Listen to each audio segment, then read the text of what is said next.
சாம்பார் பொடி எப்படி செய்யலாங்கிறத பார்க்கலாம். இது வந்து 1/4 கிலோ அளவு வந்து நான் சொல்லியிருக்கேன். டேஸ்ட்டு சூப்பராக இருக்கும். இது மாதிரி செஞ்சு பாருங்கள். ஸோ வாங்க இதை எப்படி செய்யலாங்கிறத பார்க்கலாம். இப்போ ஒரு பேன் எடுத்துக்கலாம். இதில் வந்து ஒரு 2 சொட்டு எண்ணெய் விட்டுக்கலாம்.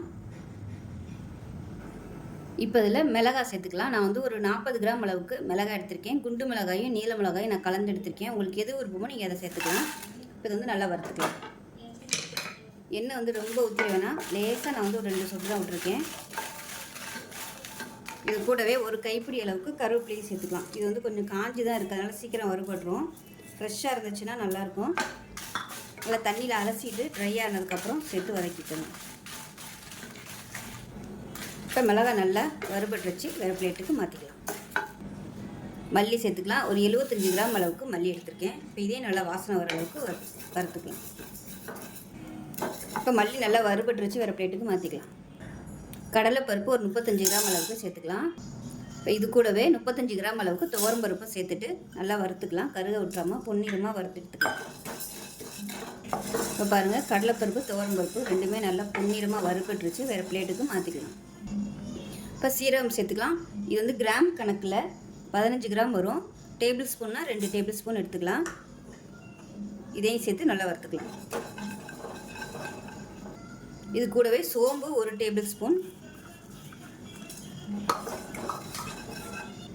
கடுகு அரை டேபிள் ஸ்பூன் அளவுக்கு சேர்த்துக்கோங்க. இது கூடவே லேசான பட்டை வந்து ஒரு 3-4 துண்டு சேர்த்துக்கிறேன். இது வந்து ரொம்ப லேசாக இருக்குது. கனமான பட்டையாக இருந்துச்சுன்னா ஒரு சின்ன துண்டு சேர்த்துக்கோங்க. இது வந்து நல்ல ஃப்ளேவர் கொடுக்கும் சாம்பாருக்கு. இது கூடவே மிளகு சேர்த்துக்கலாம். 1.5 டேபிள் ஸ்பூன். இது வந்து பார்த்திங்கன்னா மிளகு 8 கிராம் அளவுக்கு சேர்த்துக்கலாம். இது வந்து 1.5 டேபிள் ஸ்பூன் அளவு வரும். வெந்தயம் ஒரு 10 கிராம் அளவுக்கு சேர்த்துக்கோங்க. 1 டேபிள் ஸ்பூன் அளவு இருக்கும். மீடியமான ஃப்ளேமில் ஒன்றா வறுத்து விட்டுக்கலாம். வெந்தயம் ரொம்ப கருக விட்டுறக்கூடாது, கசப்புத்தன்மை வந்துடும். இப்போ இது எல்லாமே நல்லா வறுபட்டுருச்சு, வேறு பிளேட்டுக்கு மாற்றிக்கலாம். 1 டேபிள் ஸ்பூன் அளவுக்கு உளுந்து சேர்த்துக்கலாம். இப்போ இதுவும் நல்லா சவந்து வரட்டும். இப்போ பாருங்கள், இது நல்லா செவக்க ஆரம்பிச்சிருச்சு, வேறு பிளேட்டுக்கு மாற்றிக்கலாம். இப்போ இது கூடவே ஒரு 3/4 டேபிள் ஸ்பூன் அளவுக்கு மஞ்சள்தூள் சேர்த்துக்கலாம். அதே மாதிரி அரை டேபிள் ஸ்பூன் பெருங்காயத்தூள் சேர்த்துக்கலாம்.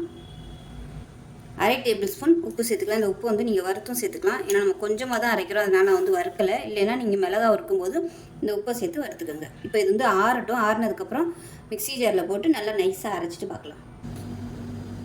இப்போ வந்து பொடி நல்லா நைஸாக அரைச்சிட்டு வந்தாச்சு. ஒரு பவுலில் கொட்டிக்கலாம். இது வந்து நல்லா ஆற விட்டு ஒரு டப்பாவில் ஸ்டோர் பண்ணி வச்சிட்டிங்கன்னா தாராளமாக ஒரு 3 மாதத்துக்கு நல்லாயிருக்கும். இந்த சாம்பார் பொடியை சலிச்சு டப்பாவில் கொட்டி வச்சுக்கலாம். இந்த சாம்பார் பொடி இட்லி வைக்கும்போது, அதாவது இட்லி சாம்பார் யூஸ் பண்ணும்போதும் யூஸ் பண்ணிக்கலாம். அப்படி இல்லைன்னா நீங்கள் வந்து நார்மலாக எல்லோரும் குழம்பு மசாலா போட்டு குழம்பு வைப்போம்ல, அந்த மாதிரி அந்த பொடியை போட்டு கூட நீங்கள் சாம்பார் வச்சுட்டு இதை வந்து மேம்பொடி மாதிரி கூட நீங்கள் தூவி விட்டுக்கலாம். நல்லாயிருக்கும். அவ்வளோதான். கொஞ்சமாக அரைச்சிருக்கிறதுனால நான் மிக்சிலே போட்டாச்சு. இதே அளவு வந்து நிறையா அரைச்சோம்னா நம்ம மிஷின்லேயே கொடுத்து அரைச்சிக்கலாம். இது வந்து ஒரு 2 வாரத்துக்கு நமக்கு 2-3 வாரத்துக்கு சாம்பார் வைக்கிறதுக்கு யூஸ் ஆகும். அப்பப்போ நம்ம யூஸ் பண்ணோம்னா தான் டேஸ்ட் நல்லாயிருக்கும். ஸோ இதே மாதிரி செஞ்சு பாருங்கள். செஞ்சு பார்த்துட்டு எப்படி வந்துச்சுங்கிறத சொல்லுங்கள். குழம்பு பொடிக்கு மசாலா வந்து எப்படி அரைக்கலாம், என்னென்ன அளவுகள்ங்கிறத பார்க்கலாம். இந்த பொடி வந்து அரைச்சி வச்சுக்கிட்டிங்கன்னா எல்லா வகையான குழம்புகளுக்கும் யூஸ் பண்ணிக்கலாம். கருவாட்டு குழம்பு, காரக்குழம்பு, எல்லா குழம்புக்குமே யூஸ் பண்ணலாம். டேஸ்ட்டு சூப்பராக இருக்கும். ஸோ வாங்க இந்த அருமையான குழம்பு மசாலா தூள் எப்படி செய்யலாங்கிறத பார்க்கலாம். ஒரு பேன் எடுத்துக்கலாம். பேன் சூடானதும் 1/4 கிலோ அளவுக்கு கொத்தமல்லி எடுத்துருக்கேன். இது வந்து நல்லா வாசனை வர அளவுக்கு வறுத்துக்கலாம். இப்போ பாருங்கள், மல்லி நல்ல வாசனை வருது. இதை வேறு பிளேட்டுக்கு மாற்றிக்கலாம். இப்போ அதே கடாயில் ஒரே ஒரு சொட்டு எண்ணெய் விட்டுக்கலாம். விட்டுட்டு 1/4 கிலோ மிளகாய் எடுத்திருக்கேன். நான் வந்து குண்டு மிளகாயும் நீல மிளகாயும் கலந்து எடுத்திருக்கேன். இதையும் சேர்த்து நல்லா வறுத்துக்கலாம்.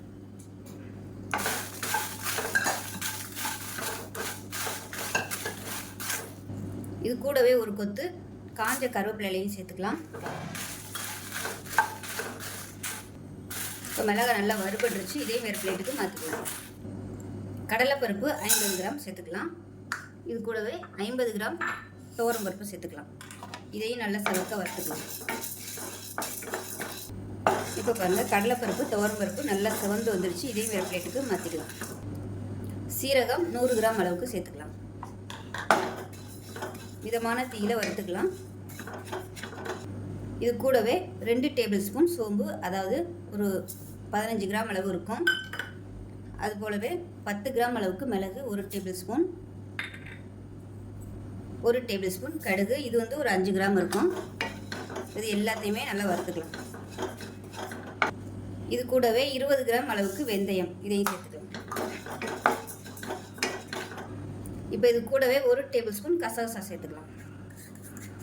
தனியாக கசகசா போட்டோம்னா டக்குன்னு கருகிரும், அதனால் இதோட சேர்த்துக்கலாம். அடுப்பு வந்து நான் குறைச்சி வச்சுருக்கேன். இப்போ பாருங்கள், கடுகு நல்லா சூடு ஏறி வெடிக்க ஆரம்பிக்குது. இப்போ எல்லாமே நல்லா வறுபட்டுருச்சு. இதை வேறு பிளேட்டுக்கு மாற்றிக்கலாம்.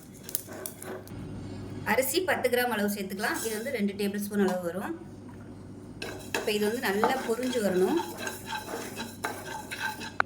அரிசி வந்து பச்சரிசியோ புழுங்கரிசியோ எதுனாலும் சேர்த்துக்கலாம். இப்போ பாருங்கள், அரிசி நல்லா செவந்து வந்துருச்சு. இதையும் வேறு பிளேட்டுக்கு மாற்றிக்கலாம். இப்போ இதில் ஒரு 7 பீஸ் வர மாதிரி மஞ்சள், அதாவது விரலி மஞ்சள் வந்து உடச்சிட்டு சேர்த்துக்கோங்க.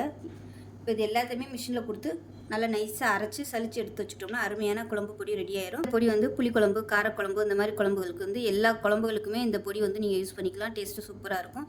ஸோ இந்த வீடியோ பிடிச்சுன்னா லைக் பண்ணுங்கள், கமெண்ட் பண்ணுங்கள், சேனலை சப்ஸ்கிரைப் பண்ணுங்கள், பக்கத்தில் பெல் பட்டனையும் ப்ரெஸ் பண்ணுங்கள். நன்றி.